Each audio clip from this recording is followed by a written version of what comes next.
It wasn't very big, but it was beautiful. A two-story Mediterranean off West Kenneth Road in Glendale.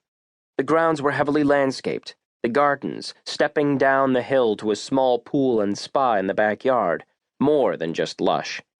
Over the rear wall was a picture-perfect view of both Glendale and downtown Los Angeles, a view that had become lost in the trees and forgotten by the original owner, who sold the house cheap before his bank could steal it away and foreclose. Matt couldn't see any of this because it was 3 a.m., and he was still sitting in his car. He'd been parked across the street for the better part of an hour, sipping coffee and chewing nicotine gum while trying to decide how to go about the impossible task of walking up to that house and ringing the doorbell. Matt had never made a next-of-kin notification before, yet he had a feeling that this one wouldn't require many words. He was wearing the news on his face, on his person. One look, and Hughes's wife, Laura, would know. During the course of the night, any doubt as to the identity of the murder victim had been lifted. By 10 p.m., the manager from the GM dealership had been located at a bar in Eagle Rock. By 10:30, they had the name of the customer who had been given the black SUV as a loaner while his Escalade was being serviced.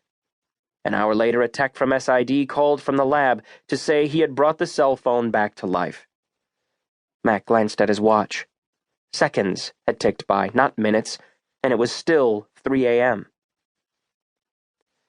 He took another sip of coffee and looked back at the house. Except for a small table lamp burning in the foyer by the front door, every window in the place was dark, peaceful, and at rest. Hughes had been more than a friend to him, more even than a mentor. After their tour of duty in Afghanistan, it had been Hughes who convinced Matt to write off his troubles by leaving the East Coast and moving to Los Angeles. It had been Hughes who took him under his wing and brought him into the department. Matt's aunt had died 6 months before he enlisted. He could remember Hughes telling him that there was no longer a good reason to live in New Jersey. It was time to begin what he called the forgetting process. L.A. was a city of distraction that ran 24/7. Any bad dreams he might still be carrying from his childhood, any losses, any monkeys still clinging to his back would be wiped out by the bright sunlight and what they'd just been through overseas. Matt got out of the car, his jaw muscles twitching. He took a step toward the house and then another, struggling to dampen his mind. He could hear a small pack of coyotes yipping and howling further up the hill as he reached the walkway. The kite-like sound of the wind blowing through the palm trees in the dark sky above. As he climbed the front steps, he took a quick glimpse through the window and saw a note on the table by the lamp. The note had been left for Hughes by his wife, and seeing it felt like a flock of blackbirds had just flown through his soul. He turned away, staring at the illuminated doorbell for a long time. Then he finally pressed the button and listened to the chimes invading the serenity of the house.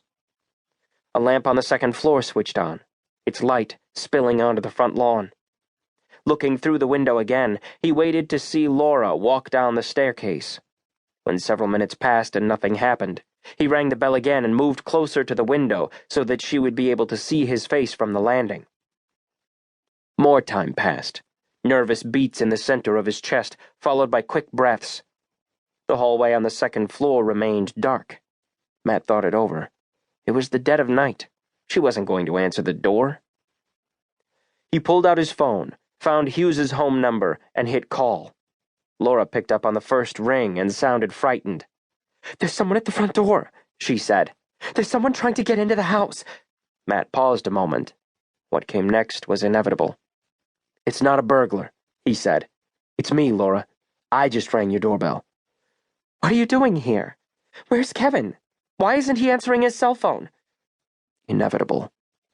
"Come downstairs and open the door, Laura. We need to talk." "Inevitable." He could hear the change, the sudden short gasp, the quick flash of dread. "Oh, God. Oh, my God." He slipped the phone into his pocket and took a step back. He tried to keep cool, but he could hear her shrieking